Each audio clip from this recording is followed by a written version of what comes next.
আগামী সপ্তাহে মার্কিন যুক্তরাষ্ট্রে শুরু হতে যাচ্ছে কোপা আমেরিকা কাপ। টানা তৃতীয় আন্তর্জাতিক শিরোপার খোঁজে আর্জেন্টিনা। 20শে জুন উদ্বোধনী ম্যাচে কানাডার বিপক্ষে লড়বে বর্তমান চ্যাম্পিয়নরা। ঐতিহাসিক মারাকানায় গত আসরের ফাইনালে ব্রাজিলকে হারিয়ে শিরোপা জেতে আর্জেন্টিনা।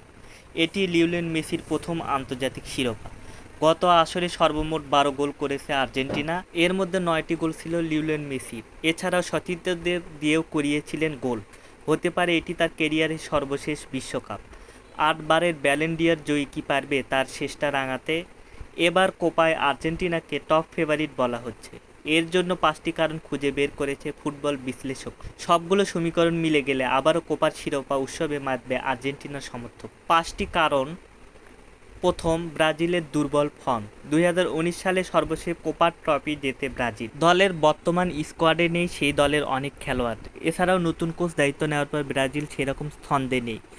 4টি প্রীতি ম্যাচে খুব একটা ভালো ফলাফল করতে পারেনি, তাই নতুন কোচের অধীনে কাপ জয় খুবই কঠিন এবং চ্যালেঞ্জিং হবে। 2, শীর্ষ খেলোয়াড়দের ফর্ম। আর্জেন্টিনার দলে বেশ কয়েকজন ইনফর্ম খেলোয়াড় রয়েছে। মেসি এই বছর মেজর লিগ সকারে দুর্দান্ত খেলেছেন। এছাড়া Angel Di Maria, Julian Alvarez, Lautaro Martinez সকলে রয়েছে খুবই ছন্দে। 3, এক্স ফ্যাক্টর মেসি। মেসি আর্জেন্টিনার গুরুত্বপূর্ণ সম্পদ। কোপা আমেরিকার জয়ে তার পারফরমেন্স মহা গুরুত্বপূর্ণ। গত আসরে জেতেন সেরা ফুটবলের পুরস্কার। 36 বছর বয়সে এই মহাতারকা বিশ্বকাপে দুর্দান্ত খেলেছেন। এই ফর্ম থাকলে তার ক্যারিয়ারে আরও একটি শিরোপা যুক্ত হলে অবাক হওয়ার কিছুই নেই। 4, স্কলনির কৌশলগত দক্ষতা। দীর্ঘদিন আন্তর্জাতিক ট্রফি জিততে পারছিল না আর্জেন্টিনা, কিন্তু 2021 সালে 28 বছরের অপেক্ষা ঘুচিয়ে অবশেষে কোপার শিরোপা জেতে আর্জেন্টিনা। আর কাতারের 36 বছর পর জেতে বিশ্বকাপ। তার আক্রমণ এবং রক্ষণ কৌশল অত্যন্ত দক্ষতার পরিচয় দিয়েছে আর্জেন্টিনা। 5, এই আর্জেন্টিনাকে হারানো কঠিন। 2019 সালে স্কলনি প্রধান কোচের দায়িত্ব গ্রহণের পর থেকে আর্জেন্টিনা শক্তিশালী দলে পরিণত হয়েছে।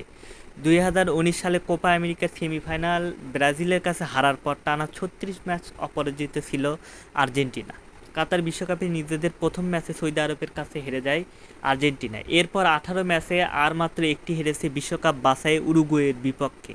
গত 5 বছরে মাত্র 2টি ম্যাচ হেরেছে আর্জেন্টিনা। এই পরিসংখ্যান বলছে স্কলনি আর্জেন্টিনাকে বিশ্ব ফুটবলে কতটা ভয়ঙ্কর প্রতিপক্ষ হিসেবে প্রতিষ্ঠিত করেছে।